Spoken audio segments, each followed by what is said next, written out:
बिस्मिल्लाहिर्रहमानिर्रहीम। शुरू अल्लाह के नाम से जो बड़ा मेहरबान नहायत रहम करने वाला है।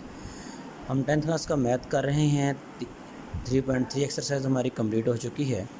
अभी हम एक्सरसाइज 3.4 करेंगे। 3.4 exercise paper point of view से बहुत ज़्यादा इंपॉर्टेंट एक्सरसाइज है। लॉन्ग क्वेश्चन इसमें से मस्ट आना होता है। तो क्वेश्चन नंबर 1 इसका जो करना है उसमें हमने प्रूव करना है कि A/B=C/D हमें गिवन है। तो इस वैल्यूज़ को लेके हमने दूसरी वैल्यूज़ जो है ये साबित करनी है कि क्या इससे ये हम आगे साबित कर सकते हैं। दो मेथड हैं इसको करने के। चाहे आप ये जो क्वेश्चन गिवन है इसको लेके A/B/C/D ले आएँ, चाहे A/B/C/D को लेके आप इसको साबित कर दें, दोनों ही ठीक हैं। तो हम प्रूव दैट इसको प्रूव करते हैं A/B=C/D को कि वो ये चीज़ PA+2QB है, ratio PA-QB, PC+QD, ratio PC-QD। तो हमने इसको लेके ऊपर वाली चीज़ लेके आनी है। तो हमारे पास जो क्वेश्चन है वो यही है। तो हमने रेशो को ओवर की फॉर्म में लिख दिया। जब ओवर की फॉर्म में लिखा तो अब हमें यहाँ पे एक थ्योरम लगाना पड़ेगा जिसका नाम है कंपोनेंट डिविडेंड थ्योरम, जिसको मसला तरकीब व तफसील भी कहते हैं। आपने वो लगा लिया। वो लगाने का बड़ा आसान तरीका है, स्टूडेंट्स बड़ी इजीली उसको याद रख सकते हैं। क्या करना होता है कि ऊपर वाली जो ओवर से ऊपर वाली रकम है बटे के, ऊपर वाली रकम प्लस नीचे वाली रकम ऊपर आ जाएगी, ऊपर वाली रकम माइनस नीचे वाली रकम नीचे आ जाएगी। तो यही हमने लगाया इस पर कंपोनेंट डिविडेंड थ्योरम। ऊपर वाली रकम हमारे पास जो थी, नीचे वाली रकम ऊपर जाकर प्लस होगी। फिर ओवर में क्या करना है, ऊपर वाली रकम पहले लिखनी है, माइनस नीचे वाली करेंगे। जब माइनस वाली होगी तो साइन चेंज हो जाएंगे।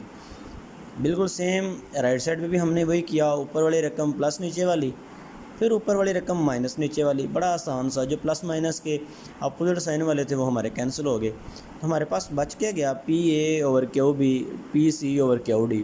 2 से कैंसिल हो जाते हैं क्योंकि ऊपर भी 2 बचे थे, नीचे भी 2 थे।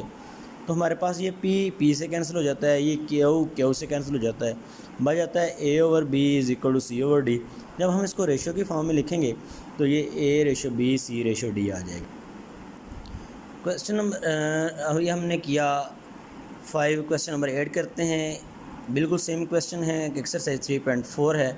हमने प्रूव करना है कि A/B=C/D है जब हमारे पास गिवन हो कि A² + B² is over A² - B² equal to AC+BD, AC - BD।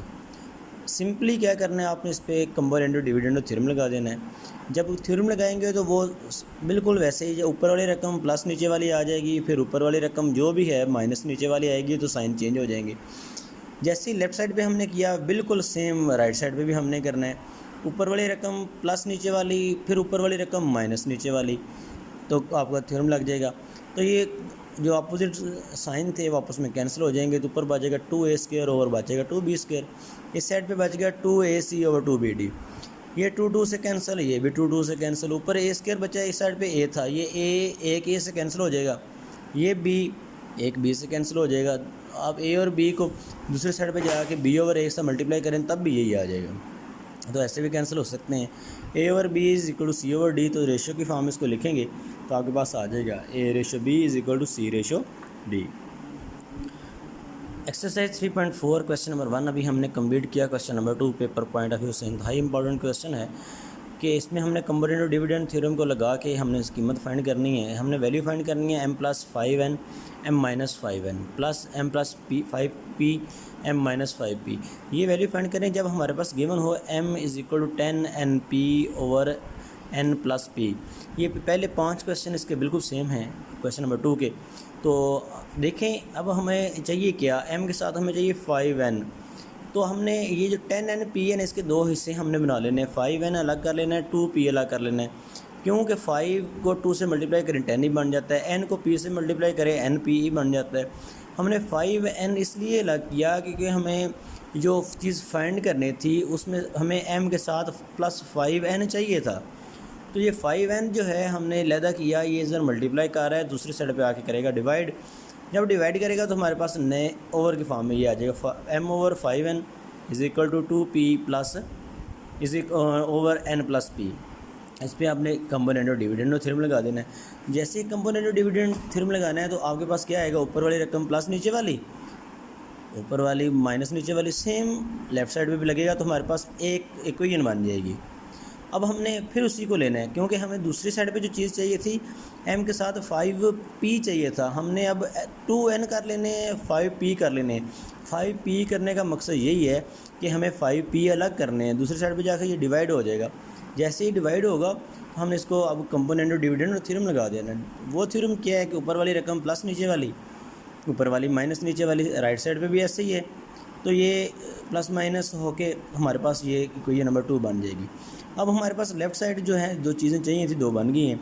अब हमने देखना है कि हमने इनको ऐड करना है या सब्ट्रैक्ट करना है। तो आपने जो चीज़ फाइंड करनी है, आपने देखना है कि उनके दरमियान में साइन कौन सा है।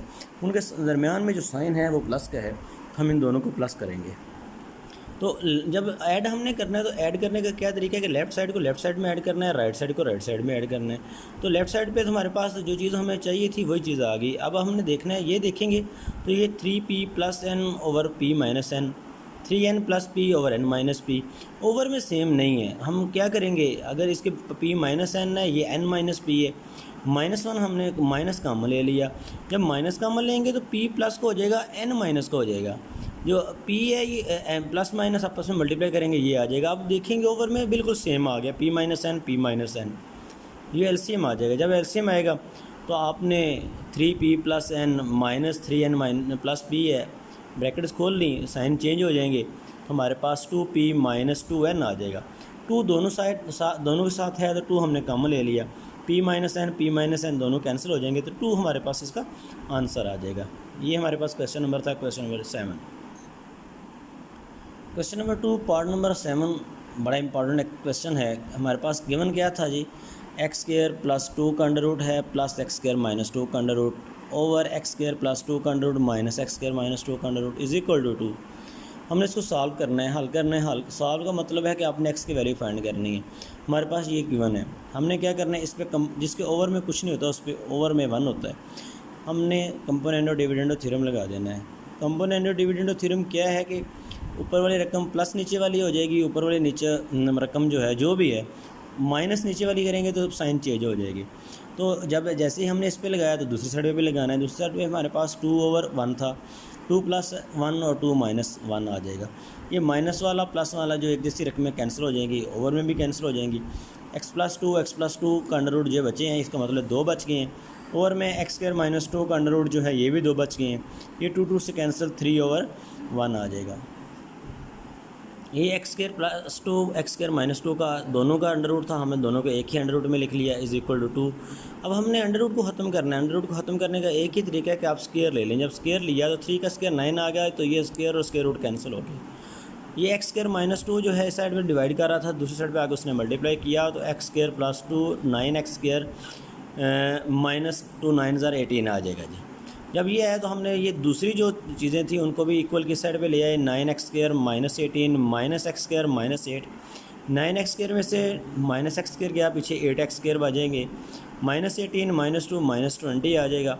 तो अब आपने देखना है कि 4 दोनों में कॉमन है, 4 पे दोनों डिवाइड हो जाते हैं। 4 हमने कॉमन लिया, पीछे बचेगा 2 एक्स स्क्वायर माइनस 5।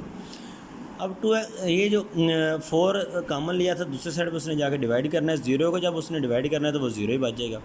हमारे पास आ गया 2 x square minus 5 is equal to 0। Minus 5 दूसरी साइड पे आके प्लस का हो गया, 2 एक्स स्क्वायर के साथ मल्टीप्लाई कर रहा था, इस साइड पे आके उसने डिवाइड किया। हमें तो एक्स चाहिए, स्क्वायर ख़त्म करने के लिए हमने स्क्वायर रूट ले लिया दोनों साइड पे। तो ये एक्स का तो स्क्वायर और स्क्वायर रूट कैंसिल हो गए, तो 5 का भी अंडर रूट नहीं निकलता, 2 का भी नहीं निकलता, तो ये प्लस माइनस ऐसे ही आ जाएगा। तो ये हमारा आंसर होगा जी।